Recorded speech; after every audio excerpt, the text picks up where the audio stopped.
We are in our second week of our journey of digging deeper into the universal experience of prayer. Last week we identified a framework for our journey by defining prayer as a universal quest by humans to align themselves with the divine.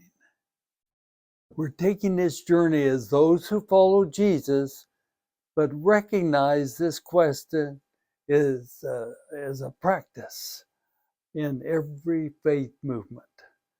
The quest to align with the divine is a practice of every faith movement. This week, we will explore the theology of prayer.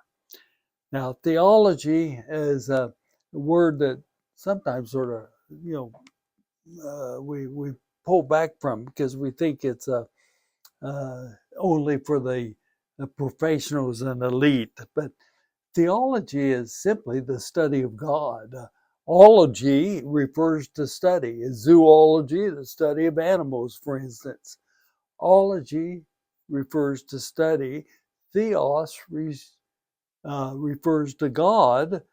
And so, therefore, theology of prayer explores the various understandings of God of those who pray. Now, I discovered the importance of the theology of prayer in my last semester in seminary. I fulfilled all of the requirements for graduation, so I chose to enroll in some courses that would allow me to grow, if you will. And I decided to go with a seminar. My favorite professor, the favorite professor of almost all of us at that time. And the seminar was entitled The Theology of Prayer. I didn't know what that was all about, and so I signed up for it. Early in our first meetings, one of the participants witnessed to his commitment to an extensive and disciplined life of prayer. It was impressive as he described his life of prayer. The professor complimented the student and then asked him to lead the class in prayer. And he asked all the rest of us to listen carefully to this prayer offered by one who was obviously skilled in the practice of prayer. Now, I've got to admit, this was difficult for Blake because the prayer was long and covered the waterfront of confession, admonition, thanksgiving, supplication, you name it, it was in that prayer. At the conclusion of the prayer, all of us were asked to write a sentence or two describing our understanding of the nature of God to whom the prayer prayed. What we learned was that all of us agreed in our sentences or paragraphs. It was perfectly clear to us the nature of God to whom the prayer prayed. What we learned was a valuable experience for me is if you want to discover what one really believes, listen to their prayer. Don't listen to their sermon. Don't listen to their lecture. Don't listen to their statements made in discussion. Nope. Listen to them pray. It's also true that if you wonder about your own beliefs about God, think about your prayers. They are revealing about one's own beliefs. Now, I've listened to prayers by leaders in public worship, by persons in crisis, personal crises, by persons of other faiths, by those who are ordained and those who are simply ordinary followers of Jesus. The following is just a introduction and skimming the surface of what I've learned about the nature of God from those who pray. Some of us believe that God is a being who created and controls the decisions and the destiny of humankind. Now, if you think about that, a being is defined by one who has senses, a voice with which to speak, ears to hear, eyes to see, emotions to feel, etc. So the prayers of those of us who believe in the Supreme Being who created and controls are often prayers to persuade the God who hears, sees, has emotions, and hears, to persuade God to determine a future favorable to the prayer. Some of us believe in that God who creates and controls. On the other hand, some of us believe God is a being who created but does not control the decisions and destiny of humankind.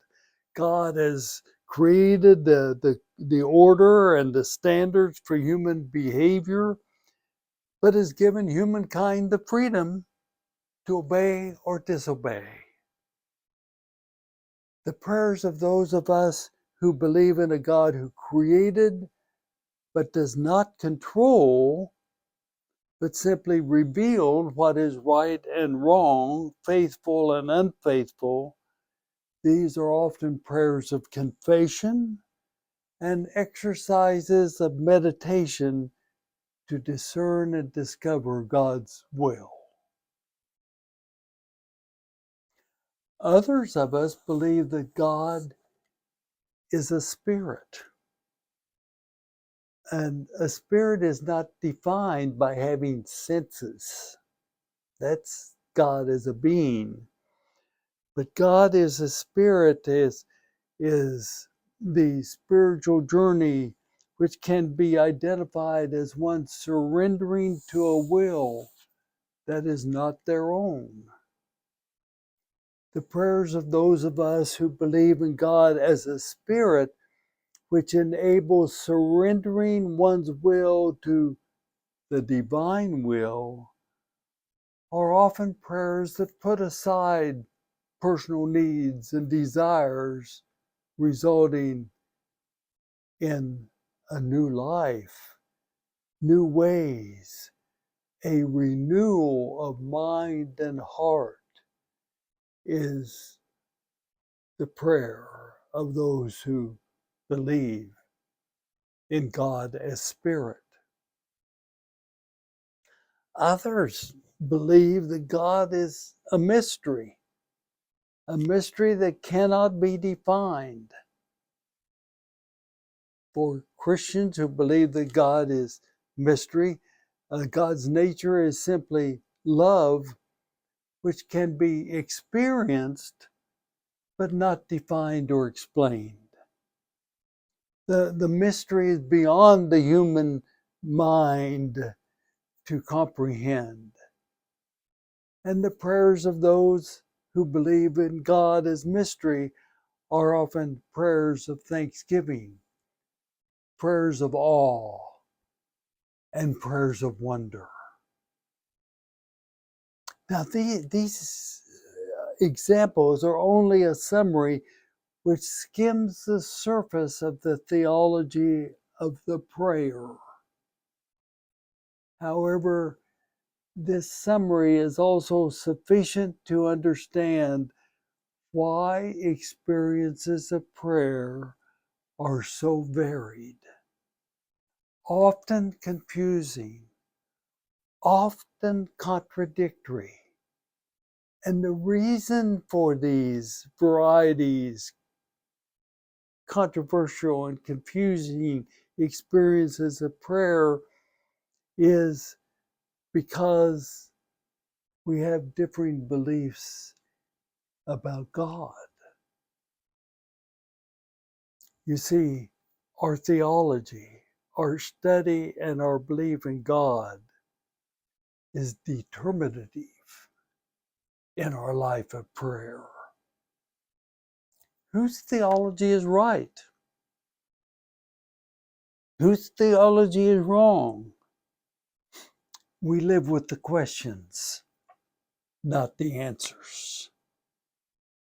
However, what I'm convinced of is that the practice of prayer, regardless of one's theology, is a quest to align with the divine.